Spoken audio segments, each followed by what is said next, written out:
Family, welcome to another episode of Financial Freedom. I am your accompaniment on this journey and your host, Derek Brown. Thank you so much for tuning in. And as always, you can find us on Facebook and other streaming sites as well, like Roku, at The Hope TV. One word, same handle, at The Hope TV. Look, we have a wonderful show right now. One thing that's come up in the midst of this pandemic is that people have been getting retrained, going into different careers, really making a pivot in the midst of a pandemic. So once I came across this lady with a breadth of experience and experience in a pivot, I figured she would be a great person to interview on the show.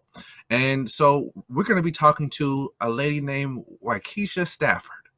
And she made a pivot from being a nurse to now the president of a construction company. Her dream job was to be a nurse and went to school for it. And she ended up as the president of a construction company. And then she got an associate's in construction management, and another degree in business administration, another degree in accounting, another degree in business management. She's QuickBooks certified. She's Foundation certified.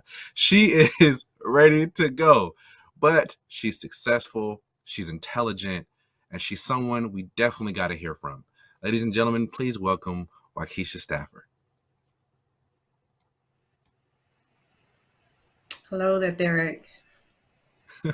How you doing, Ms. Stafford? I am doing great. I'm doing great. How are you tonight? I'm good. Thank you so much. And like I said earlier, when we were talking before we even got started, as a woman like yourself, I'm sure you're busy. I'm sure you have other things to do. So thank you so much for making the time to be with us tonight on the show. Well, thank you. Thank you for allowing me to come before your awesome audience. And thank you for just giving me an opportunity to just speak of my experiences. It is truly an honor. Whether you know it or not, you are truly a well-famed person. Hope TV has really blast. They have made their debut and they have really stuck and stayed. So I'm just going to say, we're looking forward to bigger and brighter things as you continue to grow. So again, thank you. Tell me more beautiful lies. Tell me more. I would not do that. I would definitely not do that. But one of my executive producers, Jennifer Carner, actually brought you to us, and I'm so appreciative of her. One of our other valuable team members, AC, facilitated so much. So whenever I'm given that kind of shine, I have to refer back to my team because they've been so good to me as far as allowing me to do this job the way that I can. So you just hit a milestone going back to your home city, doing something big. Tell us what that was. Well, I am from Macon, just like Pastor. And as you can tell with him, myself, I'm the same. I love my city. I do. Yes, I do currently live in Atlanta, but I love my city. And Macon has afforded me the opportunity to go back and actually rebuild my high school, my alma mater. Not only the high school, but the middle school, because they're right beside each other. About a $45 million project. And for a minority company, that is huge. And to just go back, walk the halls before we tore majority of the building down, it was a bittersweet moment. So I really enjoyed that. Thank you. Thank you for mentioning that. Definitely. That's beautiful. But it's a thing that you can go back to your home and actually make a tangible impact with a company that you're running. Like that's not everybody can say that. That's a wonderful thing. Go ahead. No, go ahead. Well, it is something different. It wasn't something I expected. If you would have come to me in my 20s and asked me or told me that I was going to be doing construction or even doing anything outside, I would have told you need to sit down somewhere because that was not me. So So let's dig into that because Okay. one thing I saw in your bio that was so interesting is that you were a far cry from construction. And with so many people looking at different things and even starting online businesses and trying to figure out if they should leave their profession, even though you may have made your decision at a different time, I think the wisdom is still important when you're trying to make that pivot. You started off having your dream job as a child, being a nurse. Tell us a little bit about that, and was it because that was all you saw, or what directed you down the healthcare field? It's one of those things that in the 70s and 80s, there Mhm. were certain jobs that you looked at as those financially stable jobs. The health Ah, field okay. has always been that.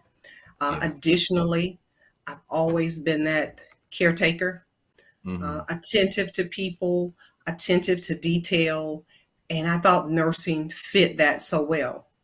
Okay. I didn't want to be the doctor because I felt like the doctor was so, um, there was such a space between doctors and patients. So the nursing seemed very hands on, and I was so excited about it. And Mhm. had gone into the part you don't know is that I had gone into the military. I had gone into the Oh, military as a medical specialist. So that was kind of my stepping stone to give me the right. eye opener to the field. And Mhm. so I was really excited coming out of the military, having been a medical specialist. It was just a stepping stone for me. So to go into nursing was something I just look forward to. I thought it was going to be a great job to stabilize my future Mhm. and got there. And I'll be honest with you, Please the do. work was a little harder than I thought. To be Okay. honest, Okay. it was a little harder than I thought. But Okay. additionally, I was working for a construction company. And Mhm. that was just that, that bridge to kind of maintain you while you're in school. So I Right. figured being in school, working, I'm good. So I'm at a So let me ask construction you company. Go let ahead. me ask you this before we get too far off of the Oh, nursing okay. thing. As a woman, as a black woman, did you feel welcome in the nursing field, or was it something that you still kind of had to forge ahead when once you got there? I'm going to say that in the military, uh, in the nursing field, it was it was far and few. Okay. You did not see a lot of minorities in the nursing field in the military at that time. Okay. Once I came out and went to class, it became more evident that Mhm. minorities were not a very strong, did not have a very strong presence at that Okay. time. You Mhm. saw a few, there were a few in my class, but not so many that, you felt like it was a 50-50 type thing. So Mhm. it was a challenge. I think part of that, our language, some of the background, it really counteracted us progressing in that field, even in the What does that classroom. mean? Help me understand what that means. What does it mean with that background, your language? Is this because you know from a country part of Georgia, or was it? What do you mean by that? Derek, did you just throw a crack at my city? Watch it now. No. You know how I feel Look about now, Macon. look. My father's from Okay. Alma, Georgia. Okay, we Oh, both got okay. some. Okay. We both got some country in us now. I ain't connecting on nobody's city. Okay. Uh, I just think the upbringing had a lot of impact Mm, on those things that I was preparing to okay. um, to encounter, in comparison to some of my Caucasian counterparts that probably had some exposure even prior to coming to the classroom, whether it was through an aunt, a mother, and maybe even other siblings. Mhm. There were not very many people who were in the medical field for me to kind of look to and obtain guidance in comparison to now. I will say that now I do know that to be very different. I have friends who are nurses, their Yeah. children are nurses, and Yeah. so it is a very different sector now.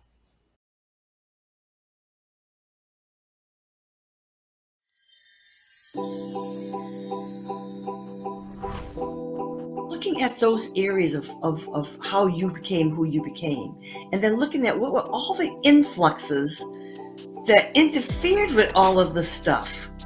We don't like to do that. That's too much work, Selena. Sometimes you have to take it in small pieces, in small fragments. You can't just run through it and say, okay, let's merrily do this work. It'll be fun. No, it's not fun work. It's painful. But we have to do it to get through it.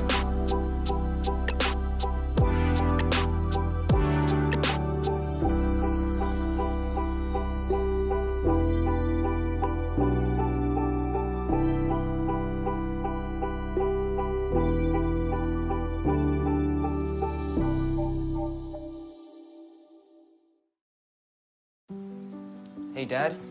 I need your help asking Jessica to prom. Of course. Love is like the ocean. You have to tread the Oh, waters. Dad. That's not the kind of help I needed. Hey, Jessica.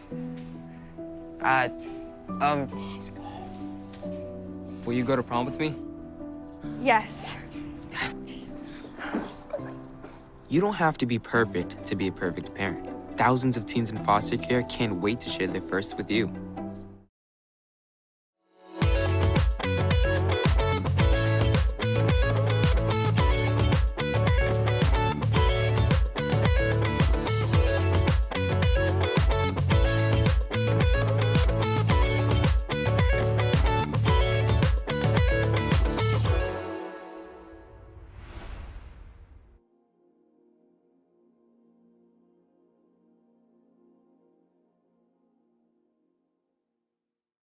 So what did you see as a child? What were you exposed to?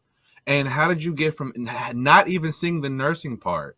What did you see that you could be as a young Black woman in the South or in the military? Okay. What did you see that became an option for you? Was it the military thing was the only option that you felt? Well, honestly, yes. It was that or either obtain debt, by trying to go directly into school. So what I Gotcha. saw the military as a gateway to get me where I wanted to be. We did not have the money. We were a lower middle class family. Both my parents worked.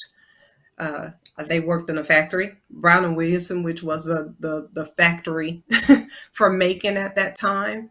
Right. But we had not prepared. My mother attended college, but my father did not. And they had not prepared for us to enter college, myself or my siblings. My siblings, both of them obtained scholarships. And Wow. I had done the same, I'll be honest. I had obtained a scholarship and was Oh headed yeah, off to college. your parents ain't raised no fools now. Y'all did it. I'm with it all day long. So it was trying because we knew that the money was not there. And I think I was a little nervous about taking the chance of saying, hey, I'll definitely be able to maintain going through school and continuing to have the scholarship money there. So being the oldest, I said, well, let me show them a different path. And I thought going into the military, the GI Bill at the time was like this big rave. So there was money there for me to be able to go to school. So my thought was go to the military, get some training, but the main purpose was to obtain the money so that I could go off to school. Got you. So you go into the military, you're in the medical field in the military. You get out, you go to school. You realize the dynamics as far as ethnicity, you're still a minority in the room. What help me understand here, because when I listen to your story and you're in nursing, you've been having this goal for a while. I know me. If I put up a goal for something, you're gonna have a hard time telling me not to go or having me make a left or a right. You're in school, you step into this construction job to help pay the bills as you go. What kind of began to signal to you that you might not have to make a change? Have you ever had an opportunity to step into a classroom or a setting and the anticipation of gaining knowledge or gaining any type of wisdom was not something that you notated as you walked into the classroom? Mm, and you go into the classroom and you sit down, and there's this abundance of wealth of mm, knowledge that comes to you, and you get yeah. excited. Well, that's Okay. what happened with me. I had this Okay. job that I'm just going to, was not interested. Hmm. Matter of fact, I was the only one at the job. He had just hired. This company had just started. Okay. It had just started. I come in and I am the only office employee. I'm the Wow. receptionist. So I come in as Okay. a receptionist. I'm sitting there majority of the day by myself. And Right. I'm a pretty organized person. So I start to Mhm. organize. And there were phone calls coming through asking questions. And sometimes I was not able to reach the right person. So I Right. said, I do not like stuff lingering. Hmm. So I started to kind of peek through documents that I don't normally peek through. I'm looking at Okay. plans. I start to figure it out. I've Okay. kind of always had that knack. It's about like sports, you know. There's no sport that I have not conquered except for hockey. I don't understand hockey yet. I haven't figured it out. But everything Gotcha. else, no one had to tell me. So that's kind of the Hmm. way I took on construction. I started to just kind of explore and became intrigued. Everything I was good at was right there before me, and it was in construction. Great in math. Uh, Little do you know, there's a lot of customer service. There's a lot Yeah. of interaction with people, I would imagine. and so my gift was able to flourish there.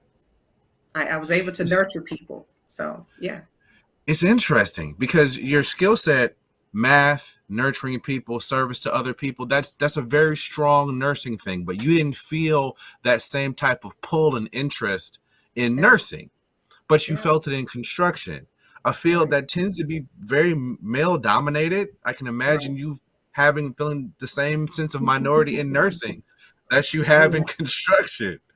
So Yes. how, so and then you also love sports. So Yeah. so I guess I'm trying to for those people who are thinking about making a pivot, if they're multifaceted like yourself, right? And they may have skills in one area, but they may see an opportunity in another. Hmm. What do I follow this sense of passion that intrigue that sense of intrigue? Or was it metered steps? I mean, one thing that we discussed briefly before the show started was, yes, it was a different time that you made the decision, but Right. still worthy of discussing because Hmm. it's not easy to make that kind of pivot. Um, what would you suggest for people who are looking at making a pivot in two different fields? I mean, these are nursing and construction are not similar. Right. They're they're not similar. So it was the intrigue that you follow, the sense of passion. Is that would that be an accurate statement? I would say yes.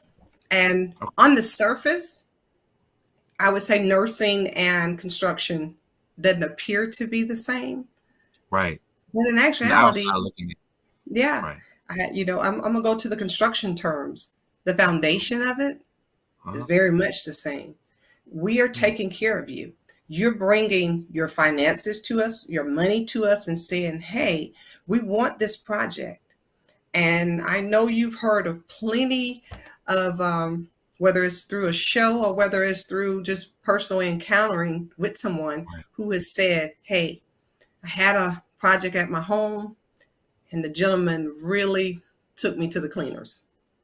I'm Yeah, I have. responsible for making sure that a project is coming together. I Mhm. am responsible for communicating what is going on between every trade and what the client desires, Mhm. all while balancing your finances. Because I have to maintain that budget. I've told you I Mhm. can do the project within a certain budget. I need to do all I can to stay within that realm and still give you what you desire. If it's not there, I want to tell you that in the beginning. I Okay. don't want to lead you down the road, and it happens where you're led down this road thinking what we have, the finances we have, is enough to get us all we want. And the responsible contractor is going to tell you from the very beginning what you really can have. I know with the church and all the things that have taken place construction wise with them, I guarantee you the finance committee, pastor, and all those who have been involved with it can tell you that there's a huge responsibility on the contractor, a good contractor that is, to be responsible with your finances.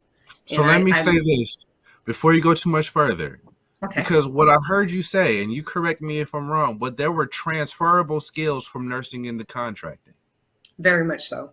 So those skills created a bridge for you to be able to say all these my detail orientedness, my ability to serve customers, my ability to look at your finances. When you come into the hospital, you bring insurance, you bring your money, and then we serve you the best we can, but then we have to pass you off to whoever has their job next. All those things transferred to construction, in which you're serving people and taking care of people in the similar fashion within the scope of your duties. That's absolutely correct. And I would offer the advice I would offer to any young person that has started on a path and they're really geared towards this path, but they're pulled or they see some interest somewhere else. I would tell them, do not turn your back on that.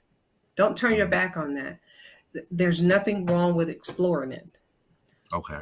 Don't do it solely because of the salary. Okay. I believe wholeheartedly, no different than with construction, it will come. Okay. It will come. If I am responsible at that job, I believe all those things will come. I started off as a receptionist, $7.50 an hour. And I don't make $7.50 an hour now. Okay. I mean, as a president, I hope not. Unless you are just a billionaire and you don't need the money and you really are doing this for the love. I hope you're not making $7.25 an hour. By no means. By no means. So, but I would just encourage our young people. Now, and you're finding that out. I just listened to the Willie Moore Jr. show. And one of the things that they talked about is why more people are not returning to work. Right. It is because they are opening businesses. They are pursuing those things that probably have tugged at them the entire time. Right. And they're going to find that it's easier to pour into it. They're going to find that the hard work is worth it because guess what? It's been there. That tug has been there. Okay. And when you can pour into that and really plant the seeds, they're going to come up. They will prosper. I'm positive. And more than likely, it's where God willed them to be in the first place. So many times it's us that, make those decisions. Just like me with nursing, I made it based off of financial stability, desiring financial stability. So.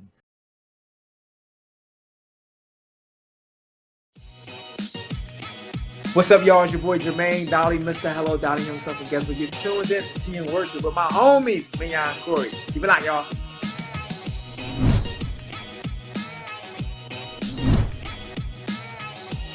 Hey, y'all, it's Candy West, and you're watching Tea and Worship with Mignon and Corey.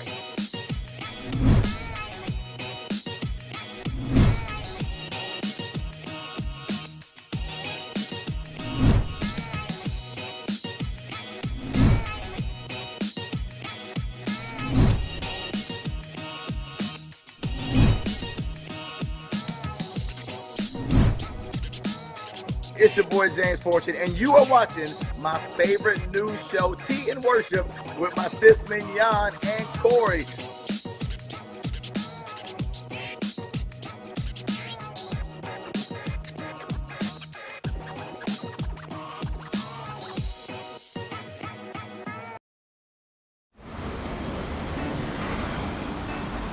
Hey, let's check out this park.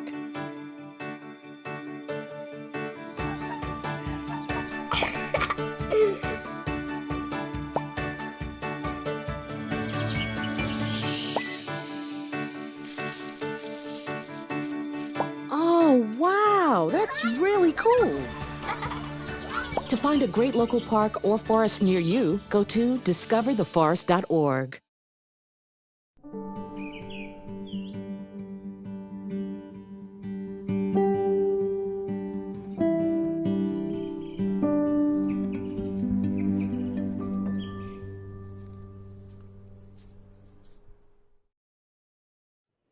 So let me ask, when you were getting ready to make that pivot, did you talk to anybody?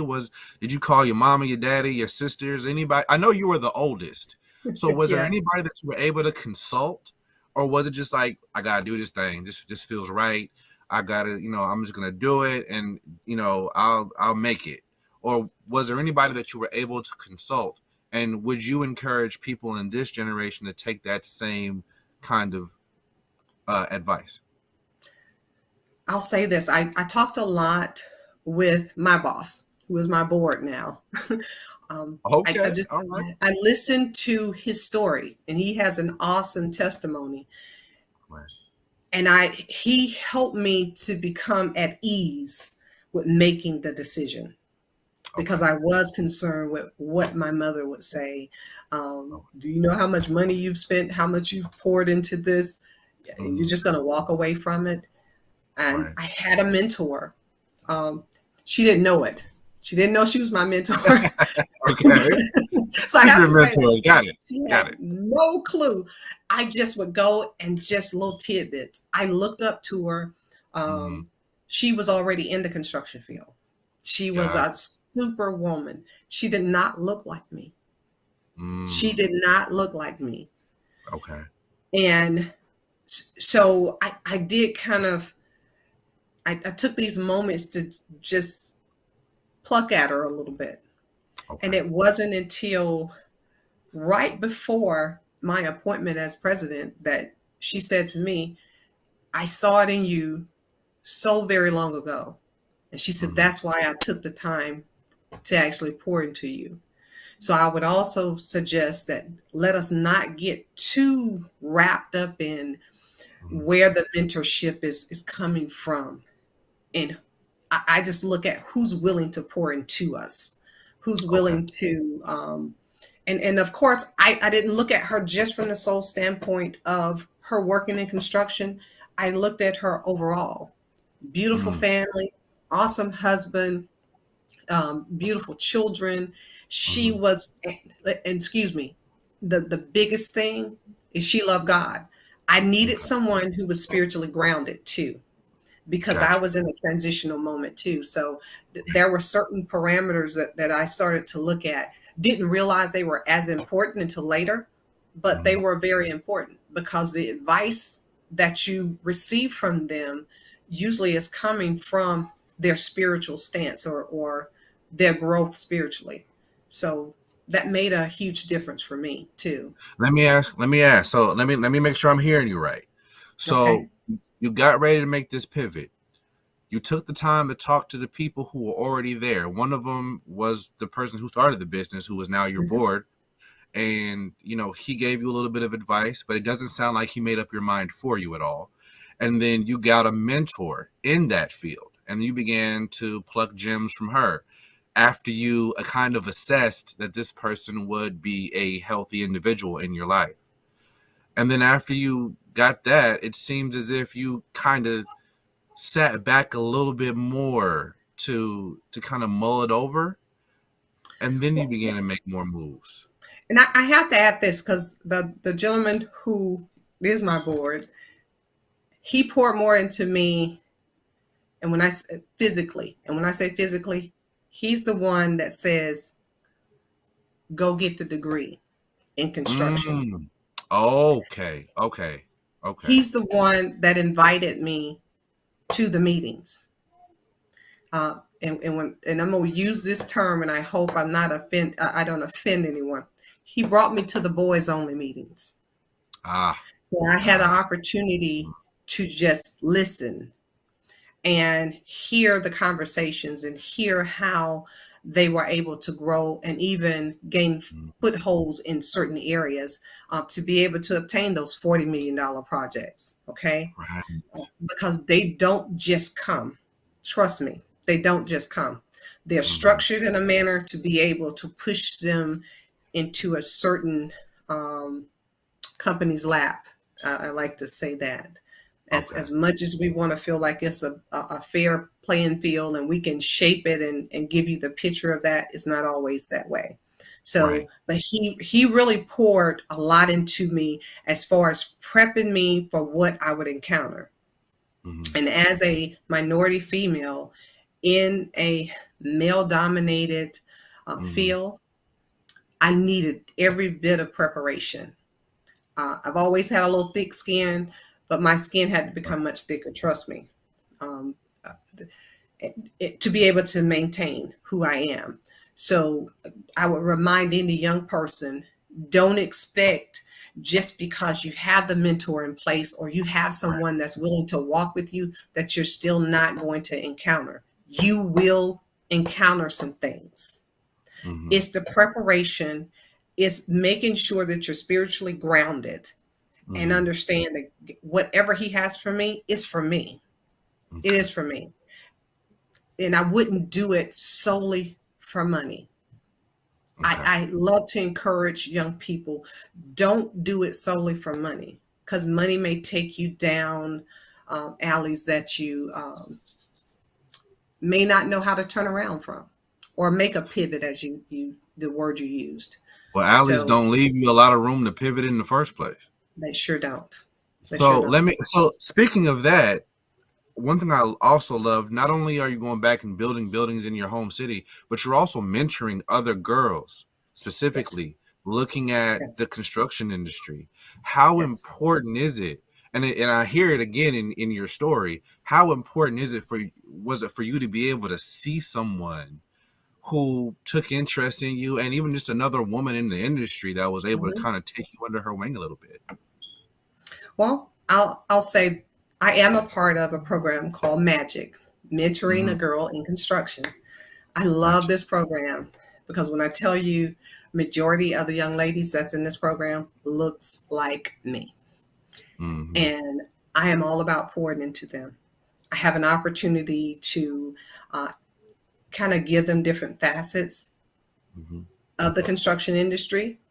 Um, we find sometimes with our younger generation, they figure it's from the classroom to management directly.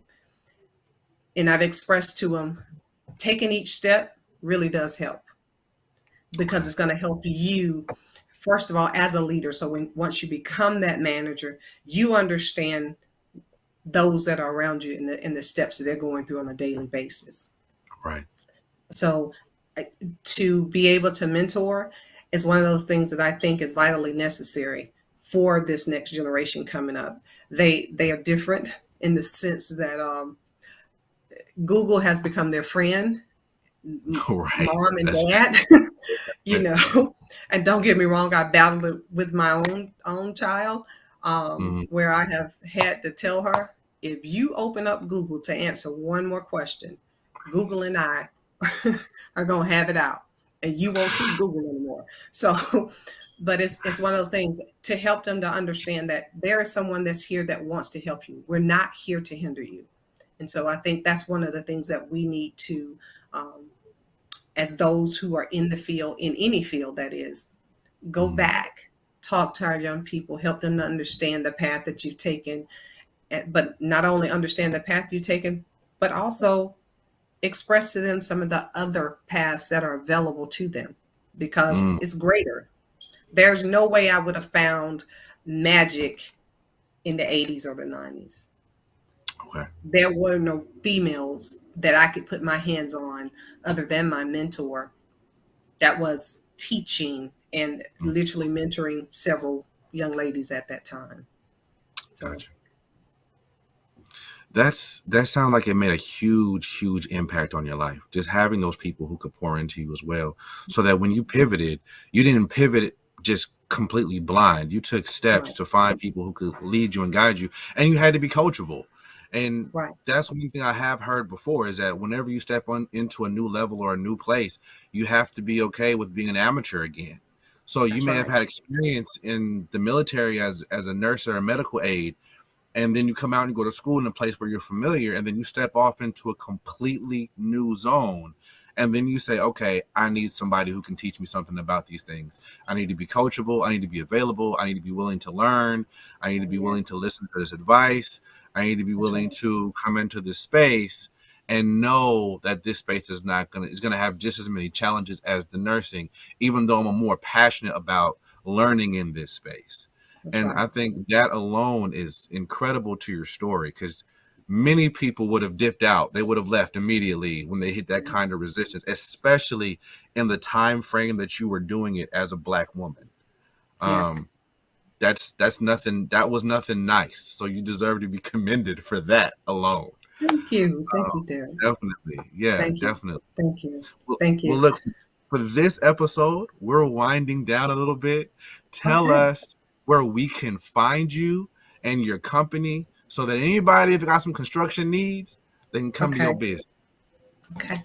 Well, on Instagram at Keisha Staff and Facebook, you're going to also find our company at Stafford Builders, Instagram and Facebook. So, and I am on LinkedIn at Keisha Stafford. Gotcha. Well, thank you so much for being with us. It was awesome. Thank you for taking your time, and it's so beautiful that you did so. Stories like yours need to be heard. Thank you. Thank you. Thank you, Period. Derek. You've Period. been awesome. Look, you helped me look really good. I just want to tell you that. Thank you. Look, tell the truth. You've done some in the Thank you. 70s. You was Thank you. there was Thank you. wasn't as many initiatives now as there was. You It is well. Look, you was pushing through some it- stuff. Look, ladies and gentlemen, this has been Waukesha Stafford, the president. The president. I just want to drive that home a little bit. The president of Stafford Construction and Consulting.